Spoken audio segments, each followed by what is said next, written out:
Pas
Ok, tu tiki et sika et pas il a bien aimé Pécasse.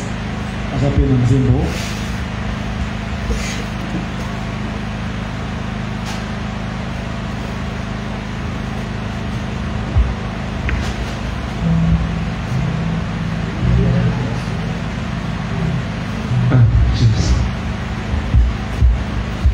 Yokomanyo soyanga ya ya Yokomanyo soyanga ya ya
Vénitia.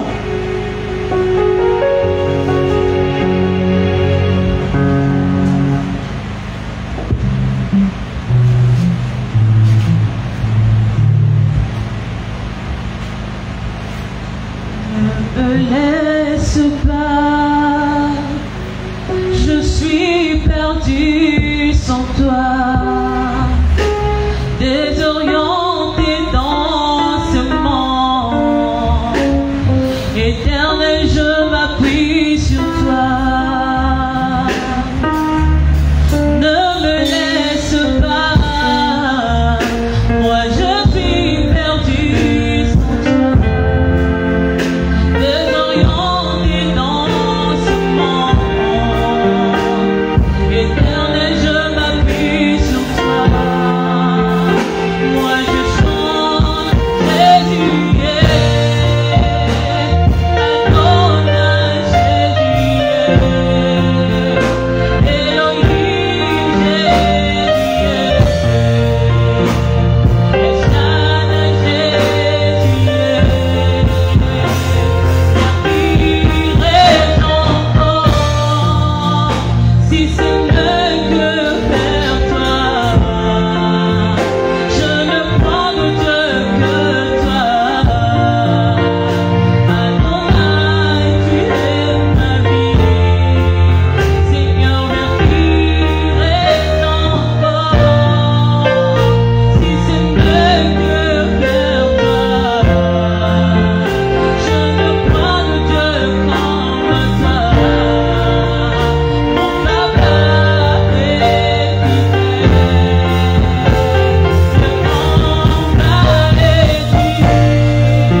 chantre bango mpe baza na nzembo babongisaki.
mokonzi mobimba na maboko na yo nakolela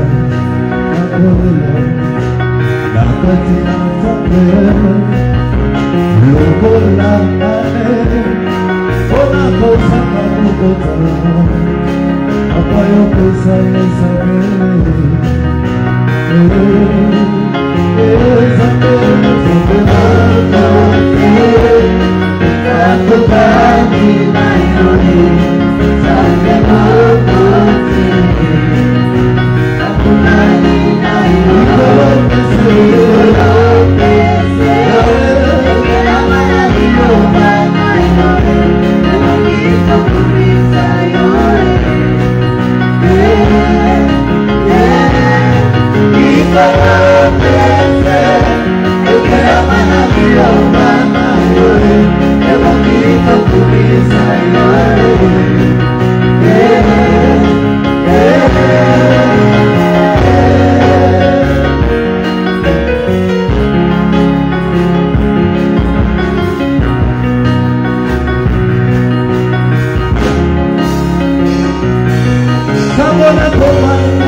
Dans 5 minutes avant mon côté à ma chère, c'est là les gobelins de Mozambique. C'est ce qu'on a dit, c'est les malicolos de ce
Nous sommes arrivés au bon moment, il faut écouter la parole de Dieu. Et puis ça m'a pour ça que le temps je parce que naïe ba on azali. So les gens mettent de cause à la beauté. Je ne sais pas ce que ma casse n'a eu quelque part. Mais sans Dieu on ne peut pas vivre. Dans l'adoration, dans la louange, dans la prédication, il faut que nous témoignions dans la toucher. Dieu au milieu de nous. Il est prêt pour nous retoucher. Oh, nous sommes disponibles. Au cas où nous sommes là, si qu'à un moment il est en Zambie, il est sans Zambie, Azala mon pays, nous sommes à Tongo et Nilo. Ateya. Quand il parle, Abakisa Gondima, Nabomo Inayo, il est allé là, et ça y est, foi, et ça y est, crainte, et ça y est, et pousse ça y est, Pembe dans Zambie, tout ça, Béli, n'a pas bon les choses.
Nous étions en train de parler sur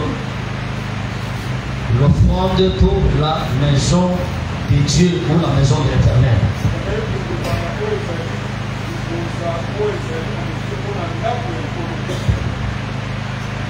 Nous avons tiré dans Exode chapitre 25.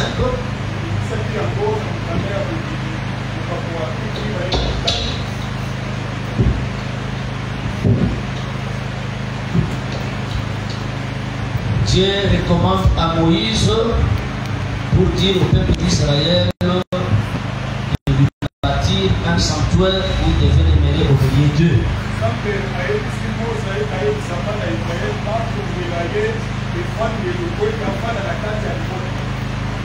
Et ce sanctuaire est appelé tabernacle. Nous allons un peu avancer. L'Écriture dit ceci au premier verset, Exode chapitre 25. L'Éternel parla à Moïse et dit: parle aux enfants d'Israël qu'ils m'apportent une offrande. Vous la recevrez pour moi de tout homme qui le fera de bon cœur.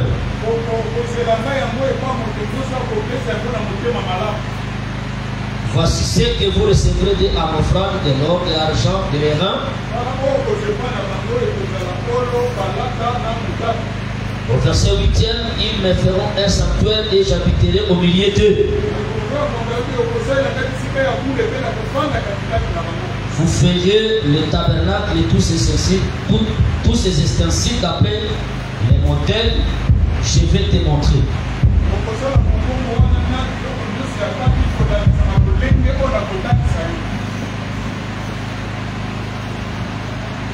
Le jeudi,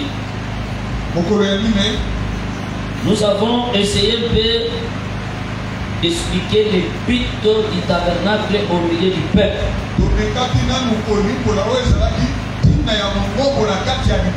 D'une manière systématique, nous avons relevé au moins 7 points.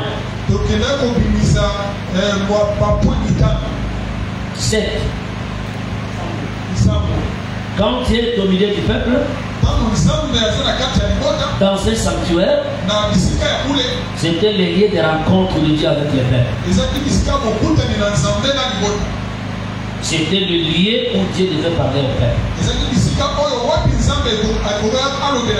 C'était le lieu où le peuple devait s'approcher de Dieu pour recevoir l'expiation de leurs péchés. C'était le lieu où Dieu devait sanctifier les personnels du sanctuaire, c'est-à-dire les sacrificateurs. Par les offrandes qui s'offraient sur l'autel, Dieu aussi devait sanctifier le peuple.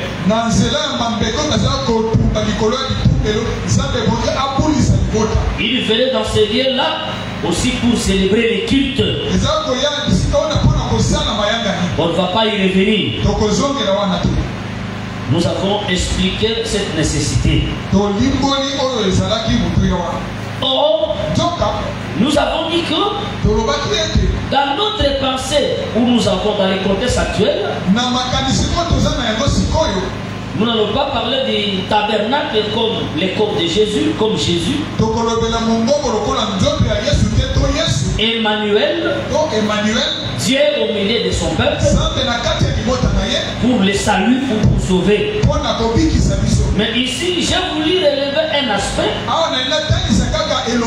L'aspect où nous relevons, c'est le tabernacle ou la maison de Dieu comme l'église.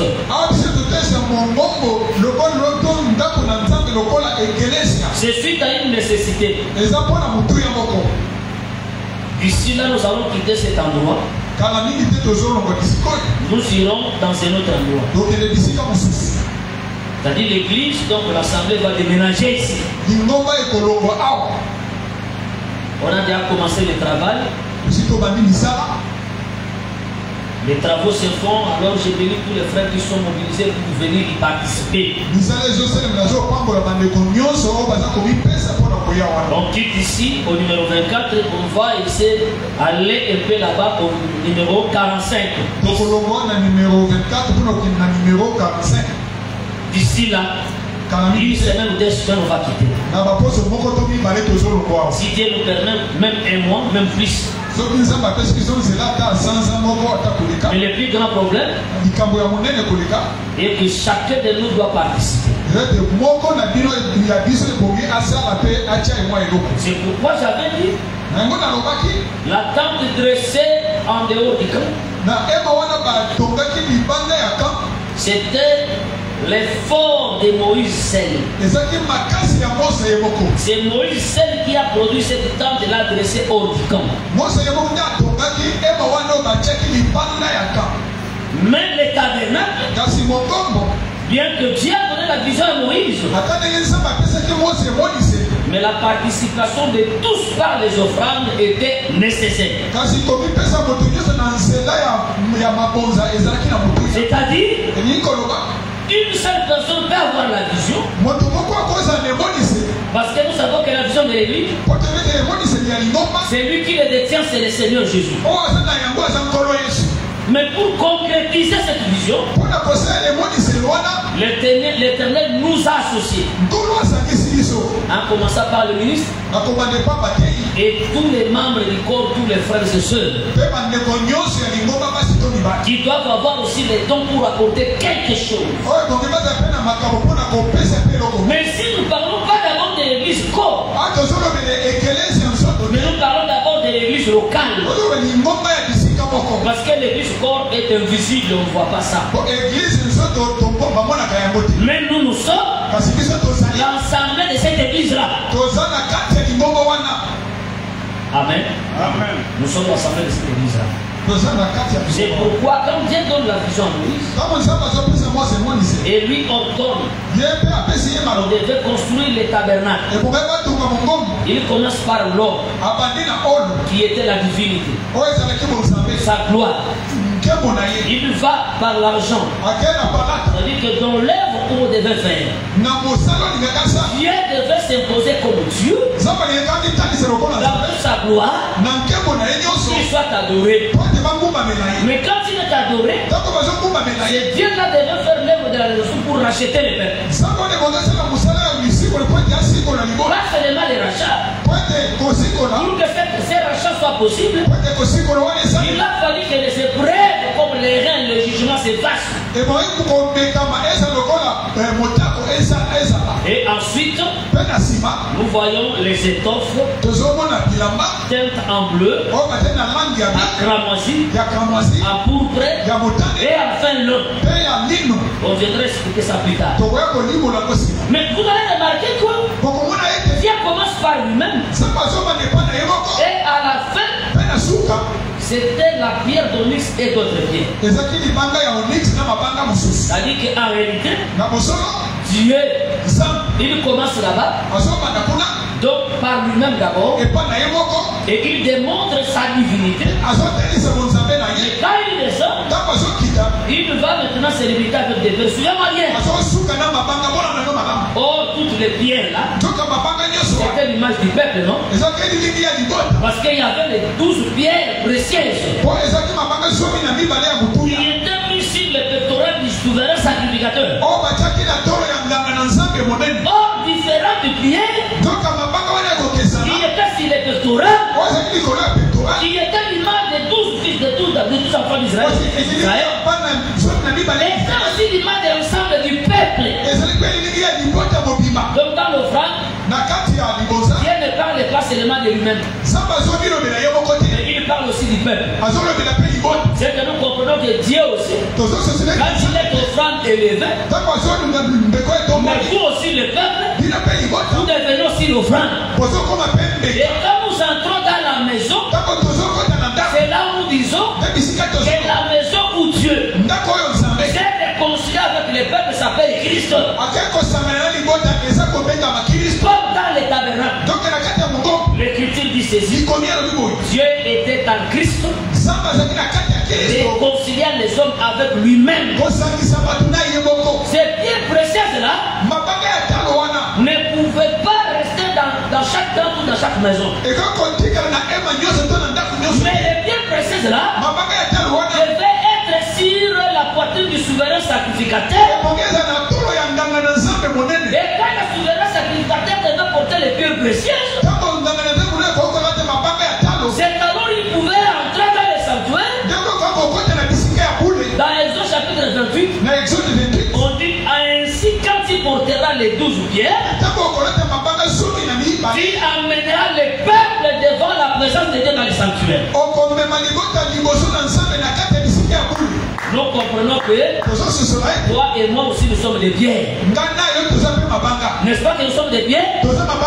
C'est l'apôtre Pierre qui dit dans 1 Pierre chapitre 2, il dit ceci: l'édifice de Dieu comme la maison, mais toi et moi, nous sommes comme des pierres vivantes. Que Dieu vous bénisse. Il nous bénisse. Un jour, Jésus entra à Jérusalem. Et les gens étaient en train de crier Hosanna, Hosanna. Parce que c'était la fête des tabernacles qui brandissait les rameaux. Qui était aussi l'image du règne millénaire. Lorsque le Seigneur devait dans son règne, il y aura un peuple qui va l'attendre comme ça. Et l'Écriture dit ceci: maintenant les pharisiens disent à Jésus: est-ce qu'il y a des disciples?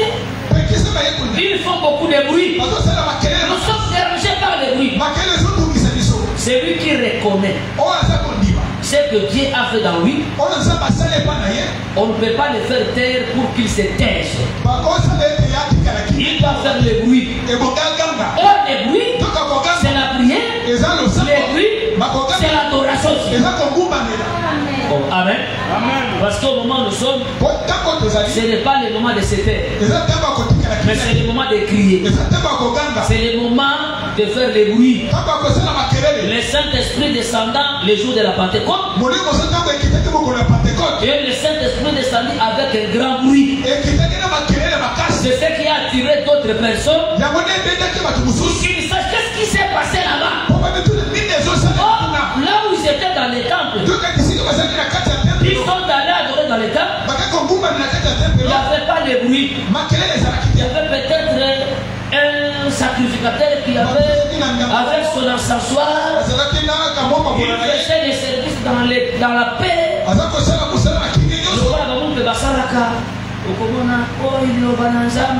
Croyant que en baissant la voix, c'est ça le culte, ce n'est pas ça. Que Dieu vous bénisse.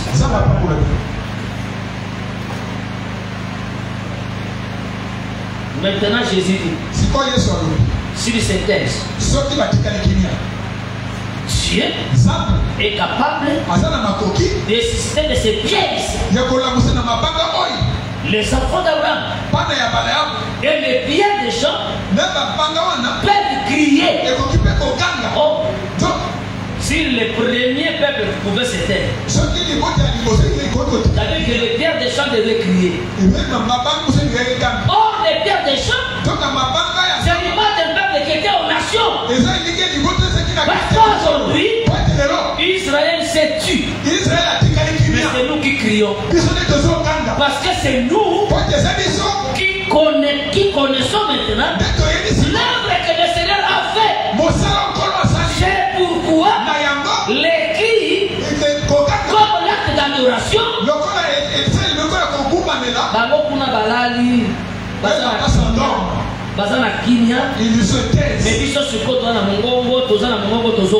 nous maintenant nous sommes en train de crier. Amen. Amen. Ce que tu as la folie,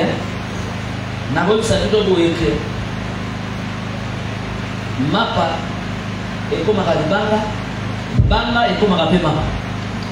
Amen. Amen.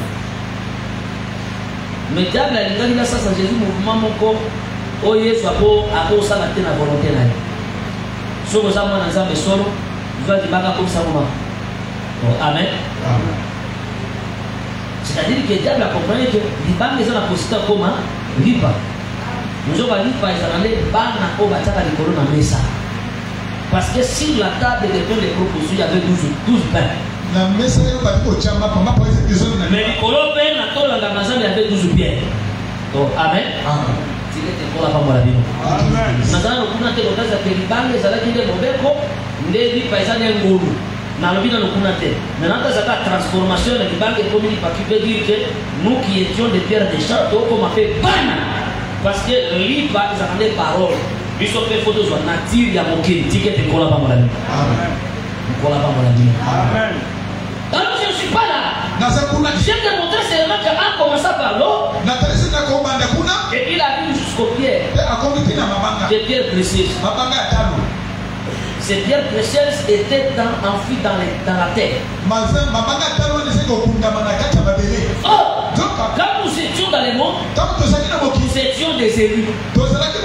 Mais notre valeur comme précieuse n'était pas encore fournie. Il a fallu que quelqu'un entre dans la carrière, il se creusait, pour faire sortir de la boue, pour faire sortir de la poussière, afin de nous donner la vraie valeur.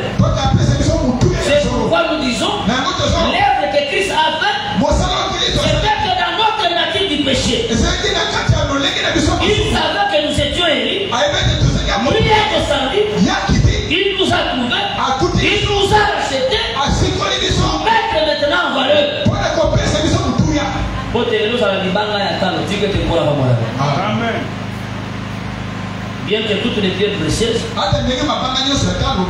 en commençant par Savoine jusqu'à Jaspe, ça parlait aussi de Christ dans les valeurs prophétiques par rapport aux 12 fils. Maintenant, je dis ceci. Toutes ces offrandes-là, donc Moïse devait les recevoir des gens qui avaient les bons cœurs. Exode chapitre 35. Exode 35. D'ailleurs, nous avions déjà mis là-bas au tableau, verset 5 que j'ai dit. Verset 5. Prenez ce qui vous appartient, une offrande pour l'Éternel. Tout dans lequel est bien disposé, apportera en offrande à l'Éternel de l'or, de l'argent et de l'airain.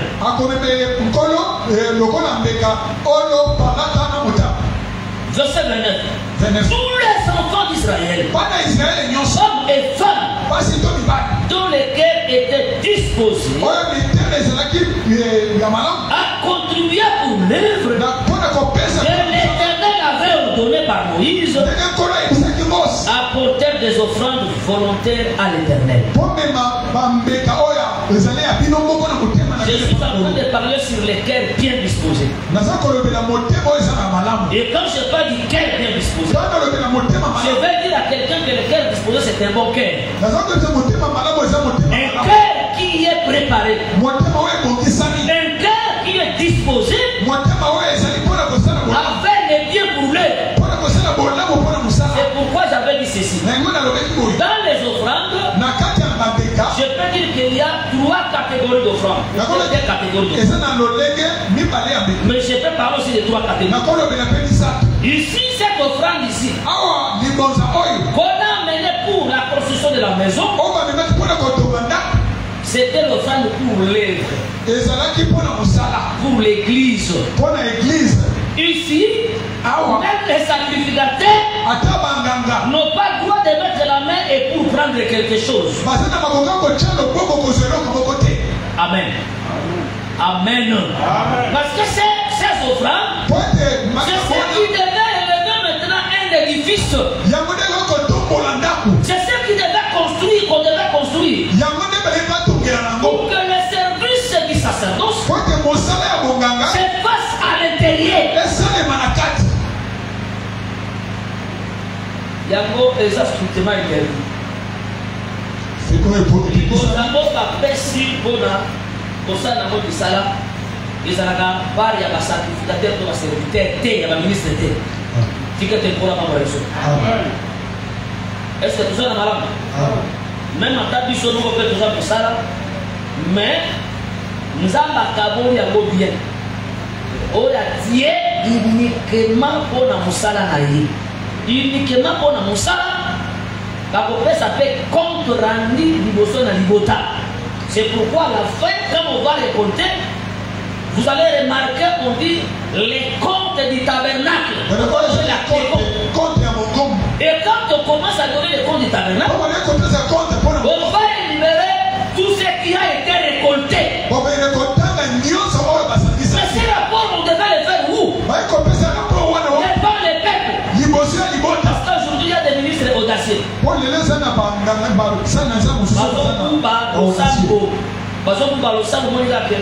sont ministres net au Général, nous sommes ministres de la Union Sauterre. Aux années mal organisés. Faiblesse na yo onde, basali cotisation à mbongo pour l'achat parcelle. Ce qu'on l'est à mbongo wana est au restitué aux appels à droit à sanctionner yo. Est-ce que tu as le général de ça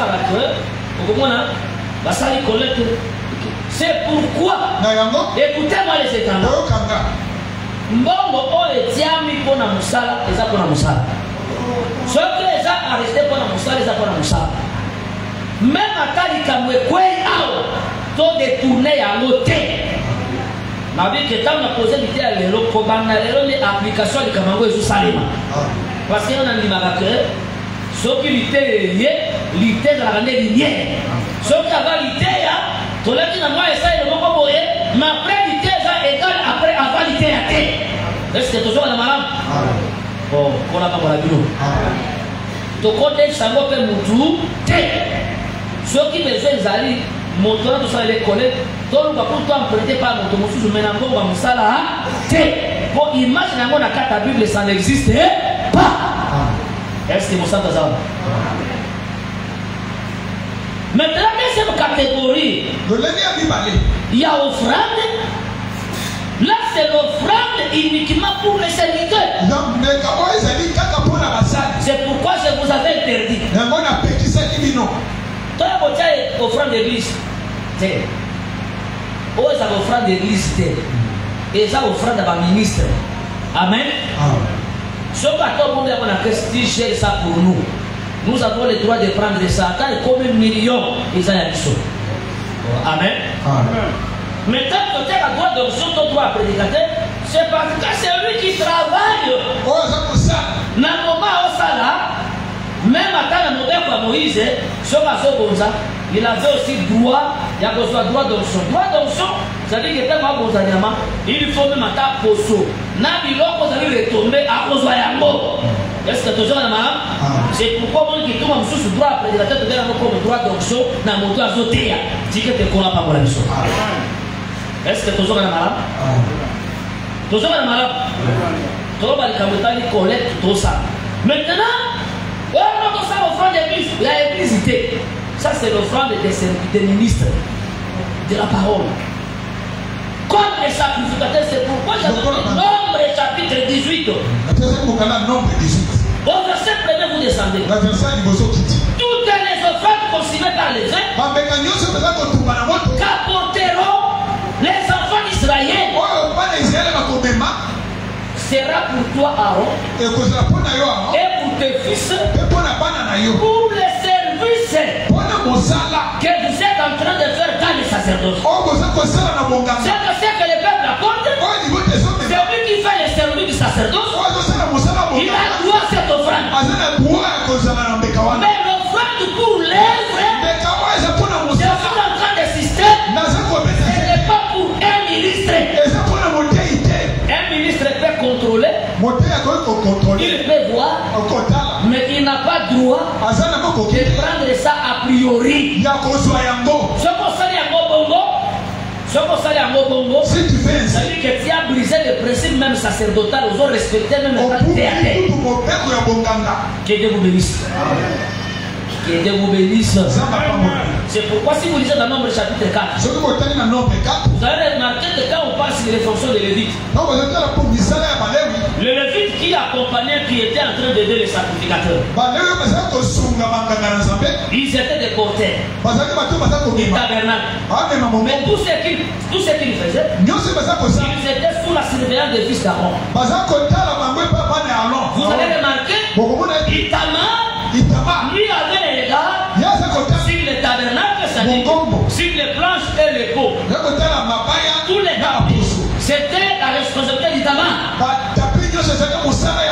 Mais tandis que les offrandes qui étaient liées à l'autel, lui, les chandelles, tout ce qui était à l'intérieur, c'était sous la direction d'Éléazar. Yango même ata na diakona, ata botie na diakona, bato baosala mosala ya biloko matériel, mais lisu ya ministre ozali chargé kuna pona kotala eko kozanga te.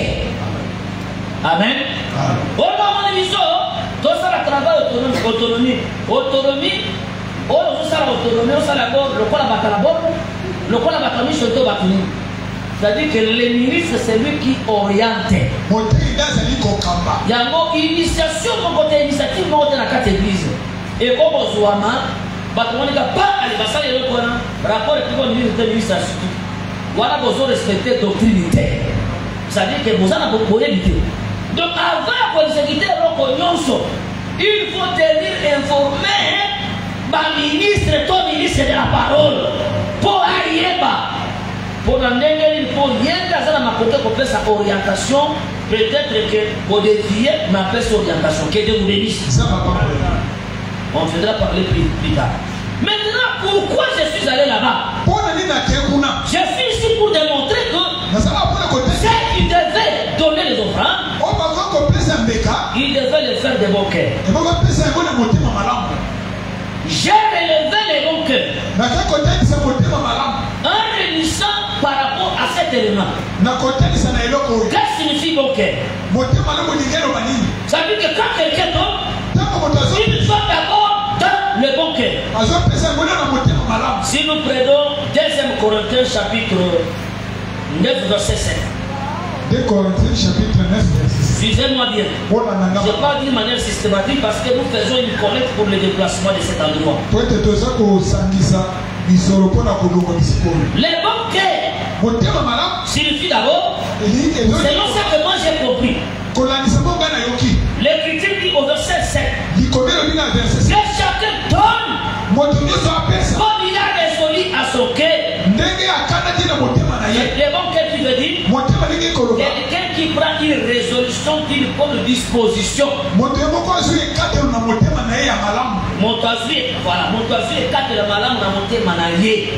Et que Azara moyen, quand vous avez disposé à nous, sans que bâti cahier, sans que peut-être casse de tourner dans le Pessami, n'est pas bien à mot, monter le malin. Amen. Oh, amen. Amen. Monter le malin. Ça, c'est l'apôtre Paul qui explique. Il parlait de collecte, mais je prends seulement. Comme chacun, que chacun donne comme il a résolu à son cœur. Maintenant, il explique que quand quelqu'un a pris la résolution dans son cœur, et quand il donne d'abord sans tristesse. Donc quelqu'un qui est bon quand il donne, il donne sans tristesse. Oh, amen. Vous savez qu'il y a d'autres personnes, il donne, mais après il est triste. En quelque sorte, donner avec tristesse veut dire quelqu'un donne, mais après il commence à regretter. Pourquoi j'ai donné ceci? Amen. C'est que tu es là pour la c'est que mon papa si Azana Mawara monte manaye, au Pessi Mala monte. Même à tout le monde peut se combien de millions, et la vie c'est au Pessi na monte Mala monte. Tu n'as pas un bon quai. Est-ce que toujours la Mala? Non, qu'il y a un mot systématique parce qu'il y a un cap. Nous ne pas pour la vie. Donc il doit donner par rapport à la résolution de son cœur, et il doit donner d'un bon cœur. Donner avec bon cœur, ce qui veut dire sans tristesse. Voilà. Et donner aussi des bons cœurs.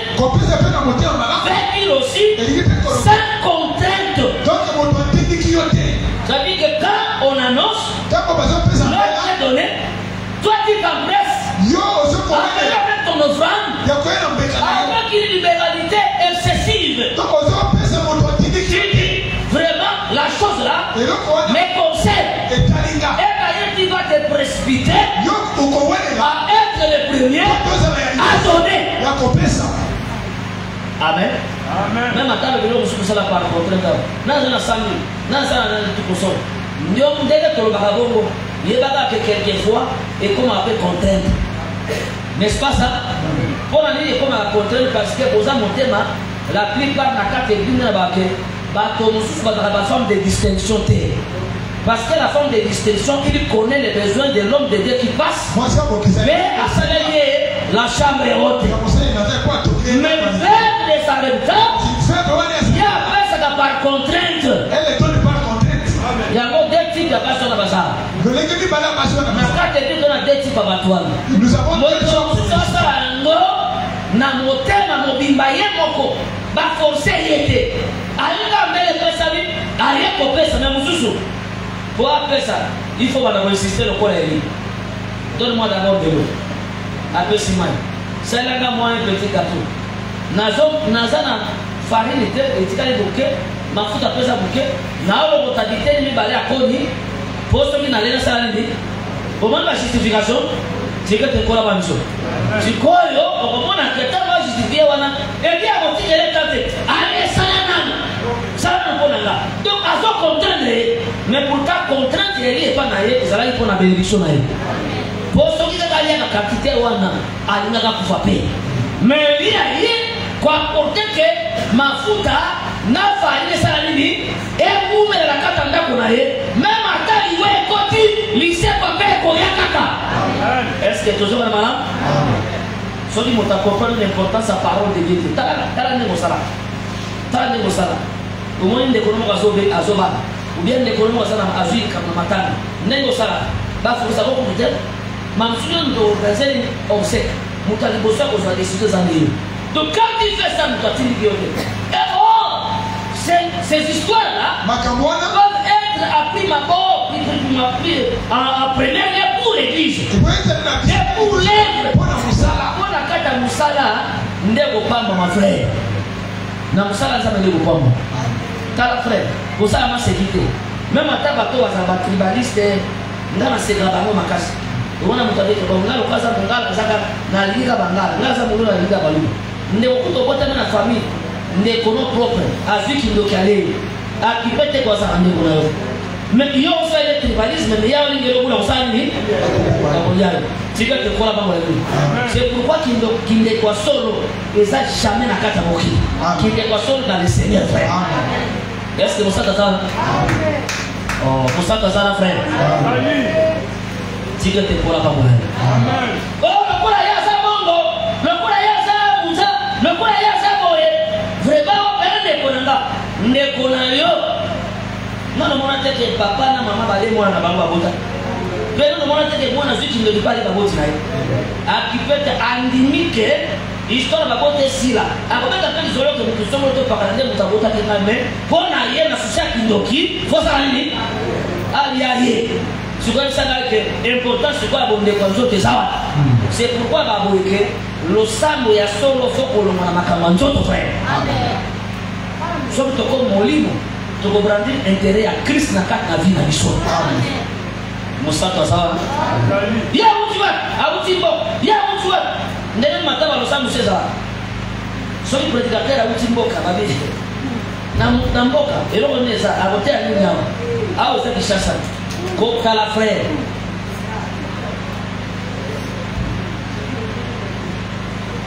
nzambe tango azotandre makolo na ye abandaka na kishasa te. Je vous dis la vérité. Amen. Abandonne na seko. Ce qui est tendu wana, ils ont couvert les tendus, même à temps où on a kata zamba na forêt, quand on a kata na zamba. Toi ça na chumbe kuna penza, na extrême kuna. Ce qui zamba ni que après ça hérité. Ako linga kate, ako sara kate ke aya kishasa. Pour la moni ba kusuli les aujourd'hui comme ça va passer à Jérusalem. Jérusalem terrestre. Jérusalem terrestre na bana na bango bazana poumu. Ils sont dit que tout dépend de Jérusalem d'en-haut. Ici sur la terre il n'y a aucune église qui soit Jérusalem. Ça n'existe pas. Pour les noms Jérusalem ils ont hérité frère. Oh que Dieu bénisse. Amen. Moussa Koli Bruno. Les a beaucoup de. Les a beaucoup de. Si que tu crois pas moi. Amen. Maintenant je dis ceci. Donc donner avec quelqu'un. C'est-à-dire tu donnes sans tristesse. Tu donnes sans contrainte. Et tu donnes sans murmure. Et quand tu donnes aussi sans murmure, tu donnes aussi sans hésitation. Parce qu'il y a beaucoup de gens qui hésitent. Par exemple, nous sommes des 300 $. Il dit qu'à ça 300 $, il peut résoudre ses problèmes. Mais à ça, il a ça dit, à ça hésiter. C'est que tu es là. Même on a si ma carte aussi au petit, avec cette hésitation là, on a monté dans Malamu. Amen. Que Dieu vous bénisse. Que Dieu vous bénisse. Et ne donnez pas aussi les bons c'est donner aussi sans regret.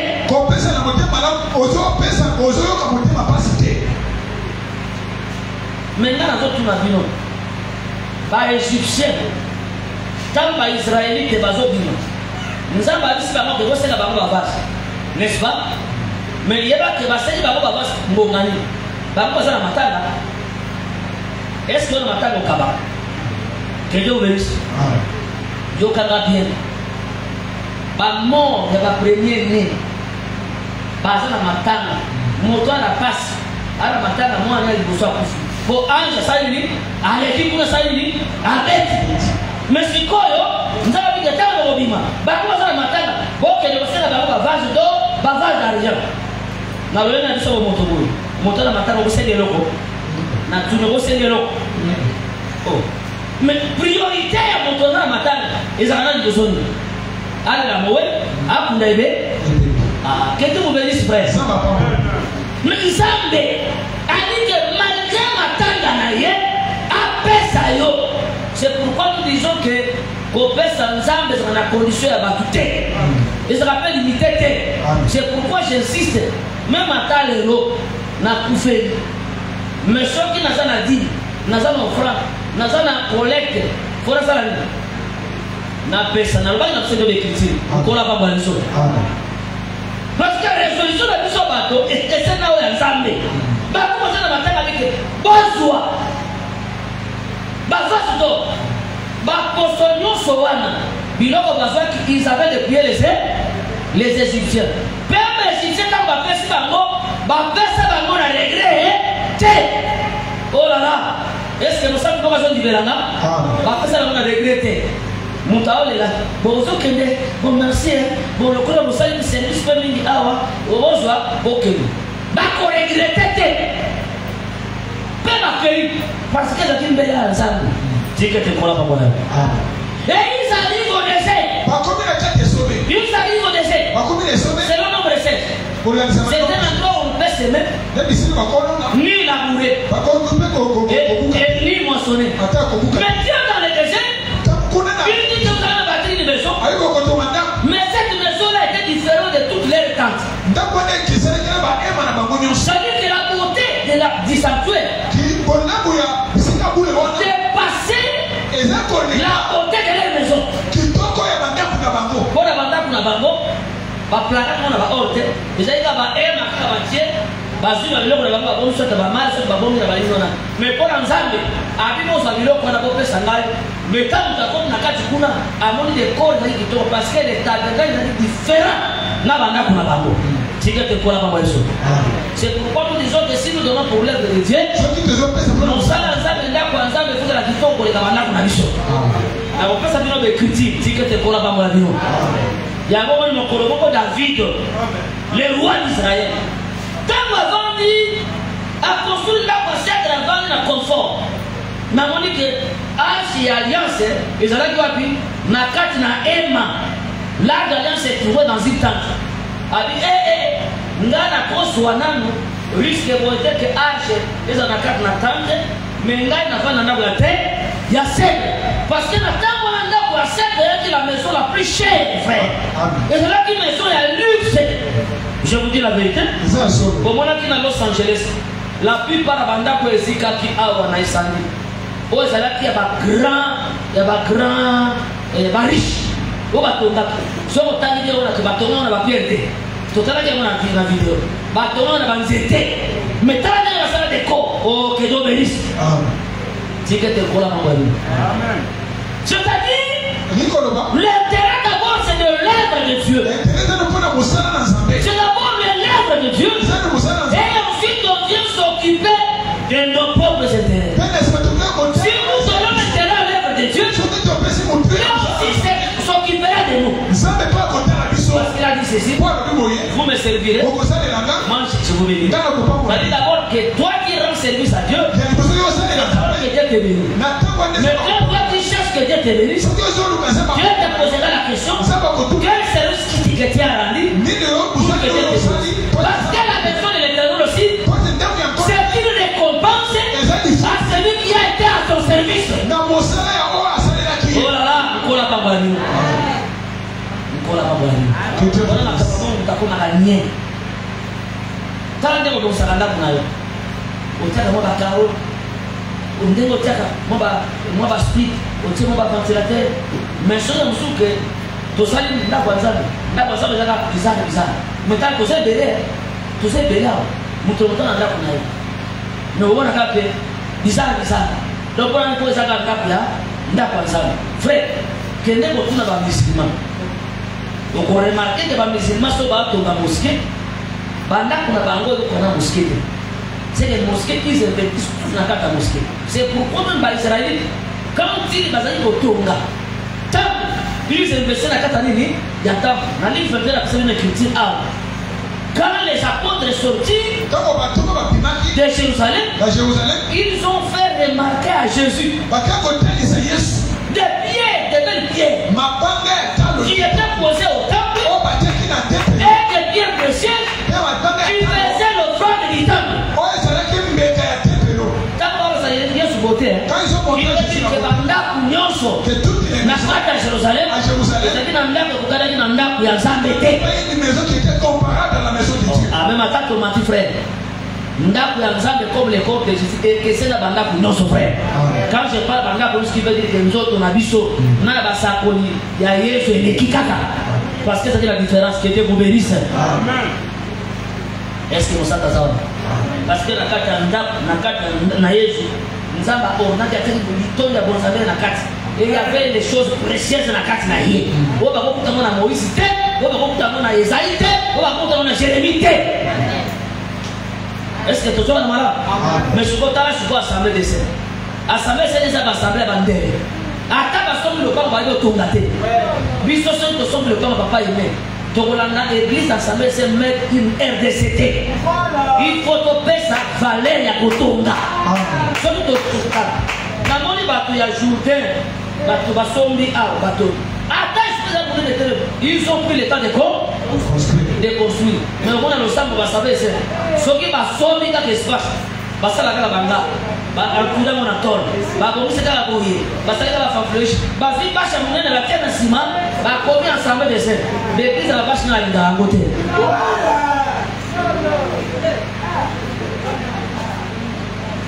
Quoi est cette antiquité?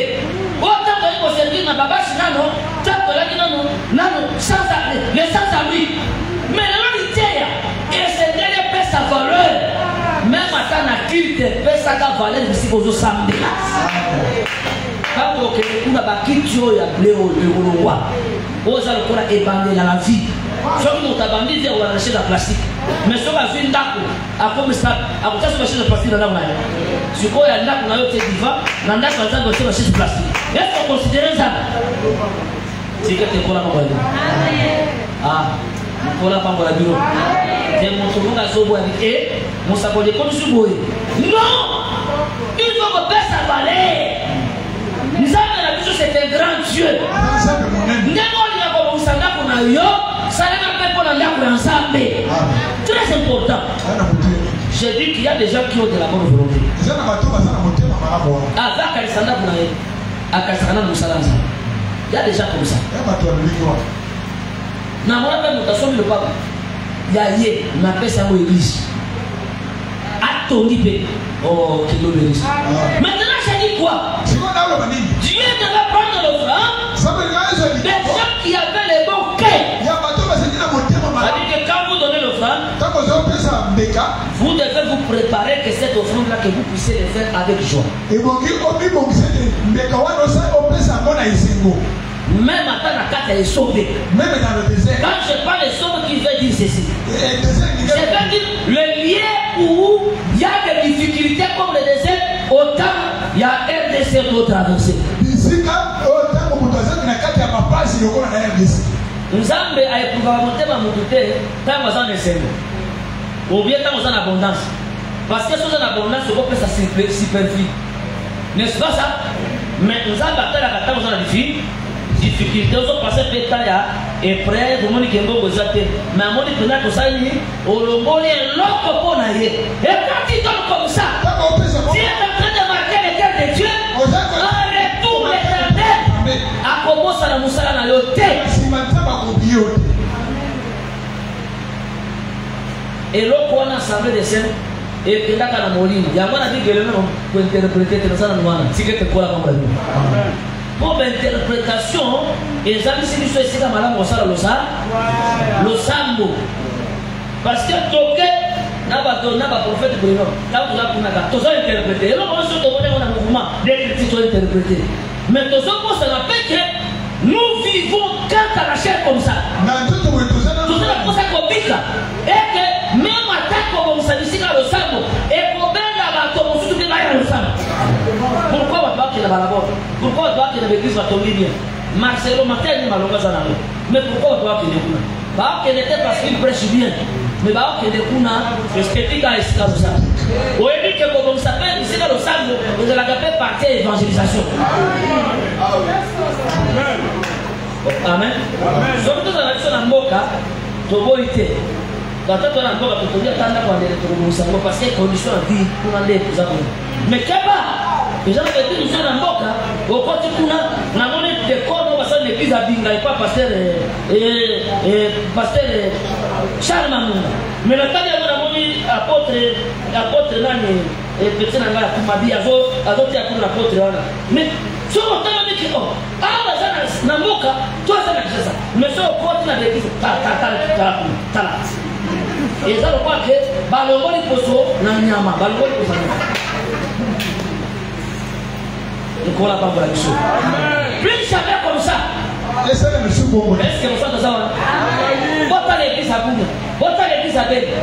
Malgré que l'église a trop petit sucre, non, mais continue de bâtir sur la moussalade. Il va contre. Ah, on a bâti sur la nana. Ceux qui ont assemblé, c'est aux autres, on a dit, le ministre n'a équipe n'a pas ça.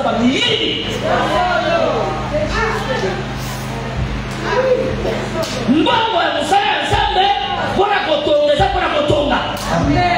Oya biso par nzambe asaka bwana na Bible. Apesa biso badi, apesa biso offrande, ça c'est notre part. Wana ezali oya biso. Oh, kola mama lelo.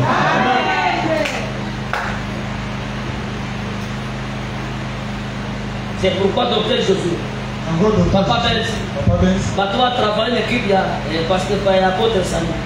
Bon, vous voyez que vous nous avons dit que les gars n'ont pas nous devons dire qu'ils n'ont pas attends, ça qu'on a joué au séparé. Papa, mon alida pour faire l'eau. Alida pour faire l'eau. Bon, on a pas de bon, on a dit ça. Bon, notre compatibilité. Bon, compatibilité. Bon, tu as un moussard.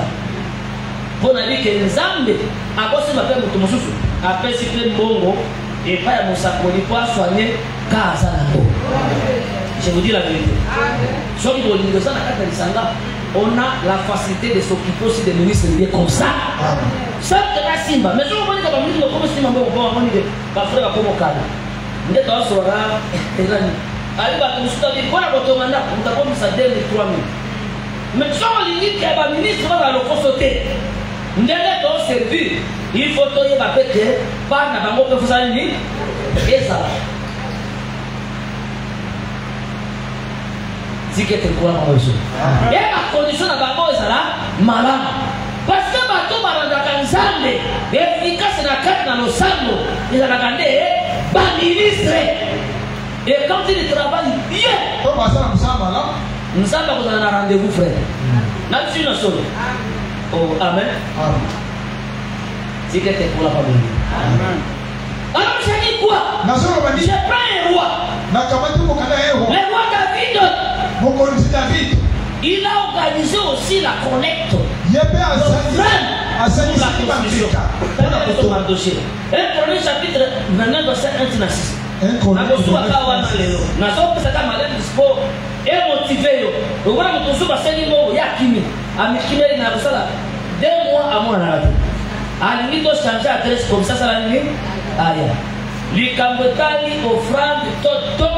Et concernant Moutou, Nyos, pour l'écriture de temps que Basina Mibali, on a fait un thème, il y a Malam, Bali contribuer pour la Moussala Koto, il y a Kotonga, Mongombo, pour faire sa babouze.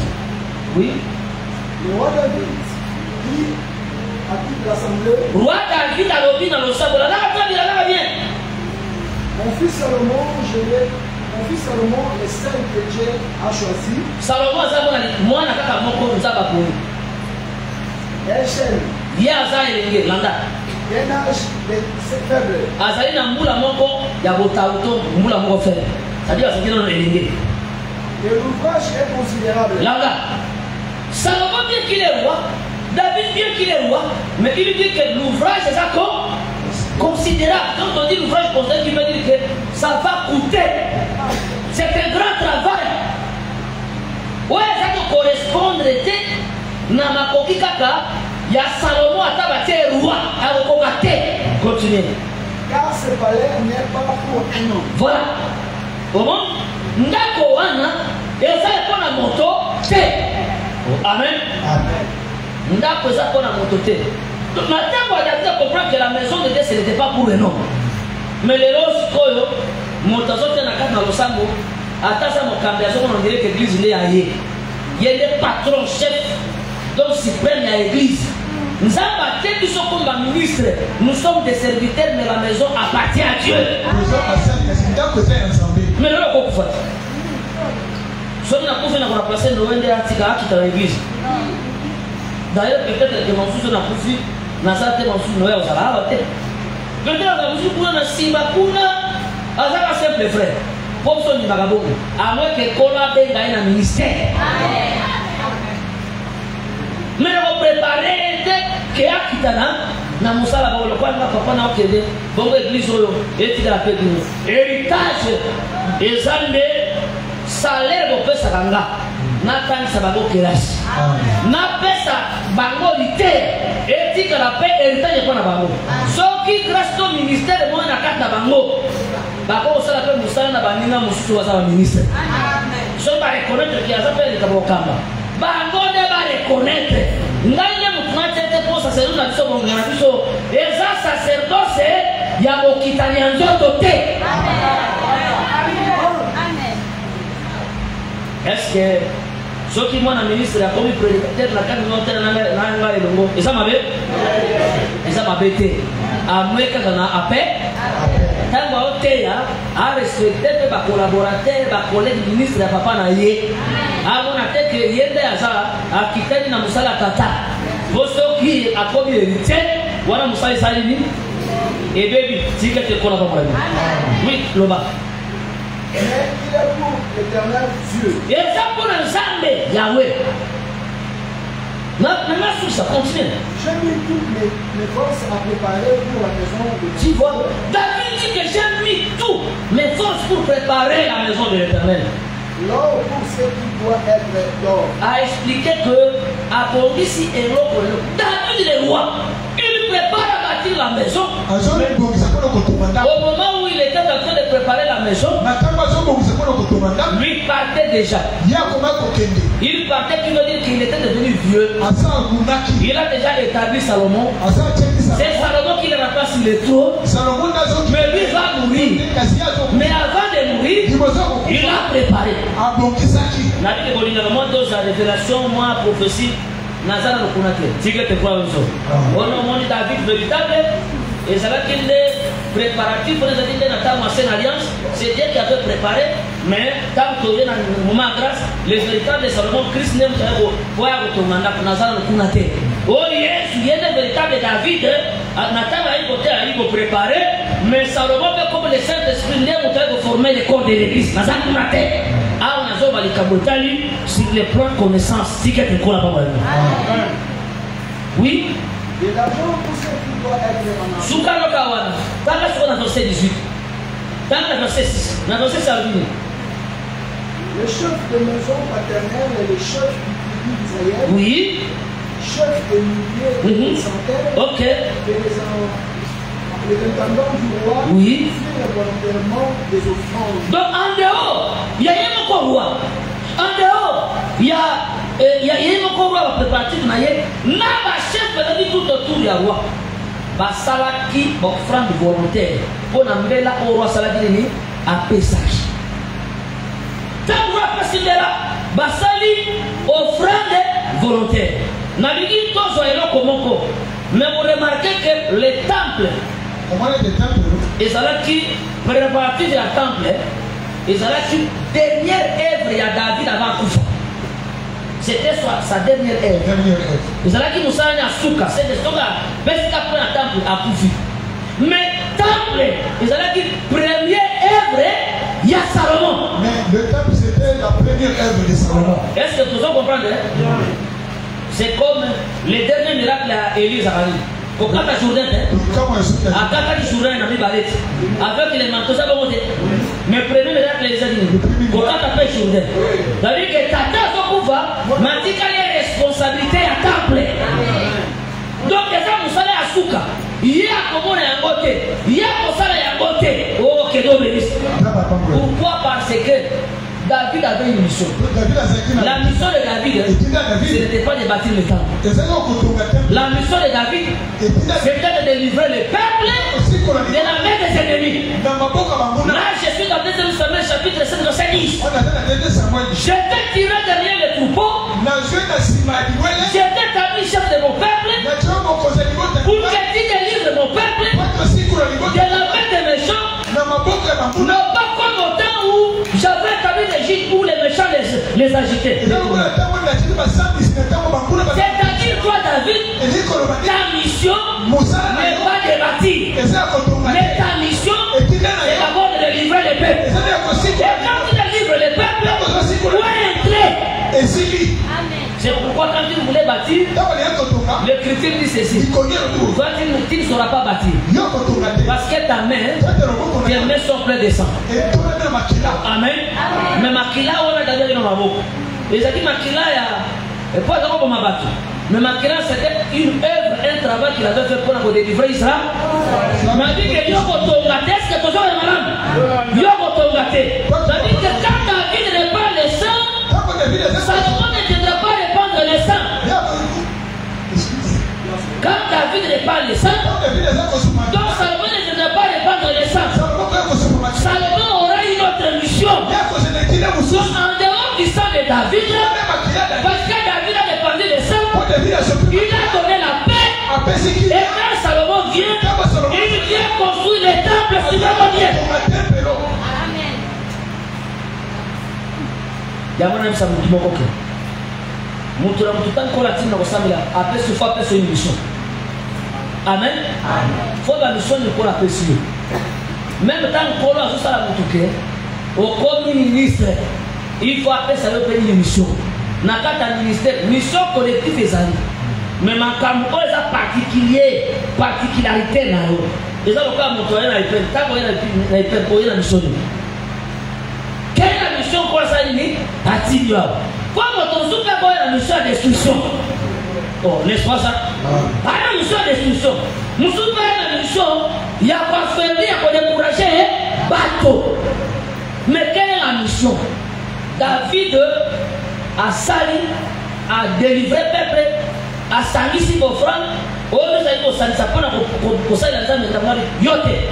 Mais Salomon, quand Salomon est hier, Kakana son pouvoir quitter le trône, mais le temple n'était pas élevé. Abani s'il bat des offrandes, oh le papa Sali Saki, Nabachel Papa Saki, Abani qu'on a des marches au Salani, Yakotonga, est-ce que tu as ça?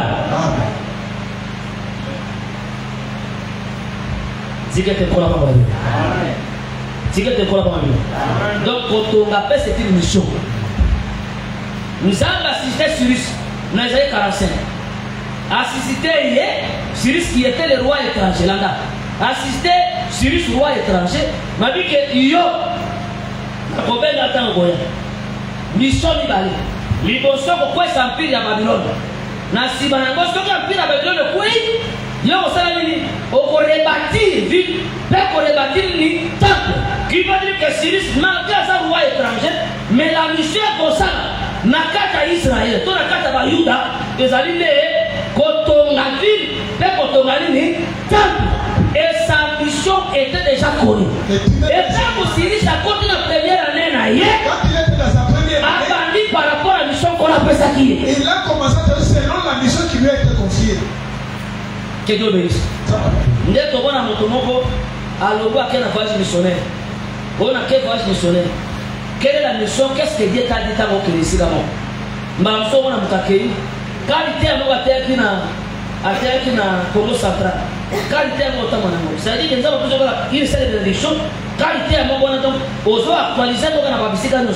Pour côté nous sommes comme appelé boyer, autant dit que l'ité à oyo est comme obsolète. Na côté à loi wate. Nous avons fait personne comme sous pour la ligne parce que nous avons après ça la nourriture n'a pas convenable. On peut faire une routine d'attaque pour faire comme une mission. Si quelqu'un est là-bas, est-ce que nous sommes là? Et David a fait des préparatifs. David a conquis ça. Mais c'est lui qui vient construire ce Salomon. Donc Salomon avait une recommandation. Donc quand son père mourait, tout ce que les concepts le conseil de son père, c'était d'abord pour que Salomon puisse exécuter ce que le père avait conçu pour lui. Même s'il va juger deux femmes qui se disputaient, ce n'était pas encore sa mission. Sa mission, premièrement, c'est pour construire. S'il construit, ceux qui étaient s'il vient habiter parmi le peuple, il va payer. Il va lui donner parce que venir au temps, sera jugé. Oh là là, que Dieu bénisse. Amen. Que Dieu bénisse. Donc ça qui est un peu le tournament sur le sacrifice des athées. C'est-à-dire que mon temps fait ça, il est en train de faire les sacrifices. Et pourtant, sacrifice à l'émotion, ils ont monté Malayo. Il y a moi, ils ont remarqué que dans Genèse chapitre 4, Babi Tango appelle Azui Makalisi na kata monté kwa bonzanza mbeka. Babi qui a créé Bozora Liboso, Mbeka, ya Liboso. Mais écriture ne va pas que Dieu d'abord, il regarde sur Abel. Vénaciment, Azui regarde Nicolo et Libozaya. C'est-à-dire, Abel lui-même d'abord était devenu sacrifice. Avant que Dieu a créé les sacrifices, d'autres les sacrifices. Donc, sauf que nous avons agréé. Même à temps, c'est un million. Même si tu donnais des nous n'avons pas qu'on dit ma côté. Il faut d'abord que Dieu t'agrée. Oh, Hébreu chapitre 11, verset 5. L'écriture dit pour écrire Abel, il offrit par la foi. Donc, pour être agréable, je dis qu'Abel d'abord avait la foi. Oh là là. Dis que tu ne connais pas moi. Tu ne connais pas moi. Parce que nous sommes pas ça quand il parle de ça d'abord. Parce que la continuité que nous sommes pas ça, nous sommes pas moi. Je vous dis la vérité. Au pèse na loboko oil, mais nous avons besoin de ce côté mususu frère. Pour garder que ce côté c'est comme on coule aux sur le monde. Au comme vous appelez bon, au comme vous appelez l'autre, au comme vous le quoi du bonza. Mais Dieu te réserve ceux qui le portent à Moussala, toi il poste bon corps supérieur, toi après c'est ma opportunité de la carte de Bota. Makambo peut-être les amis ont su bloquer, mais à cause de l'offrande de Nayo, nous avons conquis encore. Est-ce que toujours la malade? Ce qu'on a ça nous moque. Yotangoye, quelle est la disposition de ton cœur? Parce que Ève est en face. L'Ève est considérable. Toi, n'a pas ça au sein. Toi, n'a pas ça au tour. Nous avons besoin de déplacer. Besoin de déplacer. Quand vous déplacez, mon tour de fois s'impliquer. Il y a un message que mon tour de ça, qu'on a sa bénédiction, ça va s'aligner à côté. Mais le problème, il faut que bénédiction, il faut produire d'après les moyens que toi tu as. Oh, Amen. Amen. Amen. Amen. Amen. Si vous avez moyen, il faut être dans la disposition de thème. Moi, j'ai vu quelqu'un à la difficulté. Mes difficultés, Nazanango a décidé que malgré les difficultés, comme le temps des airs Nazanango, mais à Kébozwa, Nanongo quelque part, face à la ligne, Nasila Nananzam, pour la Moussala. Et il donne, Dieu ouvre une porte. Comme centenaire romain, avec un serviteur le plus attaché. Mais vous remarquez que, et l'homme c'est que serviteur n'a pas pu battre, ils avaient dit des œuvres à ça. Il aimait d'abord la nation et il avait bâti les sites. Il y a longtemps moyen, Babi Séné, il veut dire que tu le fasses là. On fait tout ça, aimer la nation, notre nation, c'est l'enseignement. Et bâtir faire les œuvres, n'a pas eu à côté. Mais les serviteurs les plus attachés de l'outil, voilà bien que ceux qui sont serviteurs ont la santé. Il y a un service et vous savez le malade. Pourtant, on a un serviteur qui va dire que les serviteurs vont rendre service. Tu sais quoi pour moi? Naza Awate, les serviteurs les plus attachés, les Alakini Adam, le Moni Adam, tout consort de Bonaboye, à ce temps, on a eu de sa ordre, on a eu de nom Naza, soumis à la supérieure, on a fait sa ordre. Ici, je parle aussi des serviteurs plus attachés, c'est-à-dire que n'a pas s'appelé nous autres, Namakamoyamo. Qui veut dire que nous autres, nous avons appelé si nous avons appelé serviteurs. Oh, Amen. Sauf que c'est la bokono. Nous avons pas se souvenir d'un mot, il faut atterrir musala yo salaka nkola bango la bio est-ce que les questions sont malades au service des bien ceux qui sont dans kokoso au service des bien je vous dis la vérité ceux qui sont dans blocage na kata au service des bien frère et on a obstacle mais ceux qui nous avons passé la sorte que tes œuvres il se souviendra de toi. Il y a un message qui m'a dit que même à temps où on a sauvé la maladie, ok, on a payé la maladie, ma casse, mon sabalaza a connu ça. Tant que mission si n'a noté, au moins on a garanti que mon consus n'a pas sur la catégorie. Oh, à ce moment oui, nous avons acheté dans la course à Monsaï Naye s'il finit sa mission. Aïe, professeur Aliwate, tu as été collaboré. Nous avons improvisé le water. Oh non, pour un accident, regardez vite, boum, moutou que malou pour couper. Ça veut dire que si on coupe bongo, il a dit que Dieu a achevé ça. Et il faut sentir que mission de la Guinée n'a souka. N'a pas exemple à Mouton, on a dit que les prophètes Kian, sa mission était achevée.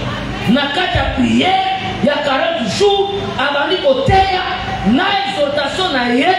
Et ce ça que il est en train de nourrir l'espoir que na relation na mikolo mulaite tombo ezotana tina ba 13h ba benike prophète akufi il est mort na kimia mission na ye esukaki pourtant plusieurs fois na ye bon de kenda ta côté le quoi président que kenda ta côté monsieur na kokende même pour ça ba yo na ye dika que et notre jour de fera que na ukufa kana kata musala sigete pour la parole nani ngo mutabali kazali malade mais il fait prier à 40 jours à hauteur na tongo à hauteur na poko en plus de ça il peut na sik à hauteur na tongo à hauteur na poko mais mutabona azo sala encore on ne doit sala encore et dati les tinta zendo quand quelqu'un a une mission entre baga ça relâche jusqu'à ce que j'ai fini sa mission dans d'autres pays yo quelle mission ça vous avez mission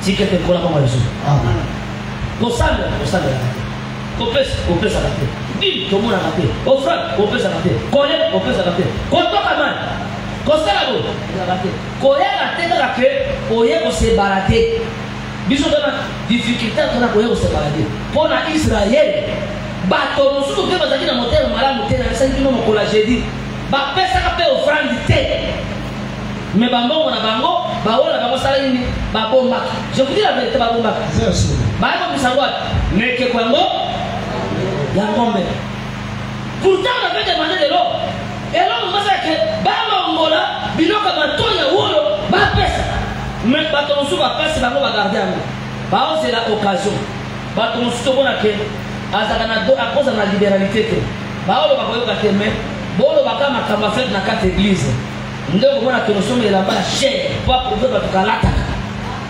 tikete kola kama hivi ngana kubisi nzambe mais non comment parce que ba jeune ba yoki kitanga na théâtre les jeunes ont écouté l'enseignement que j'ai prêché et chaque j'avais na bango ba même na date littéraire na CP parce que ngana kwa tata na mon cœur n'était pas encore ensemble mon cœur nous avait dit donc yo motana zali na kamango parce que Bassa le pôle Lévi n'a Siméon mais notre âme n'était pas dans l'air considéré mais Zambé a facilité mon sang de la Kabongo on amène un enseignement qui va éclairer directement à Yoki à Judas l'intérieur en Zambé Alexandre Liboso Oya Bango à Tenassi que Dieu vous bénisse Nasukia si vous connaissez ça Moutoumoko il faut te déplacer yo soit engagement depuis yo engagement toi tu n'as pas pris l'engagement yo tombola ka musapina yo tu vas le donner combien soulève seulement parce que d'un moment à l'autre attends on paie ça qui déjà même si tu avais déjà donné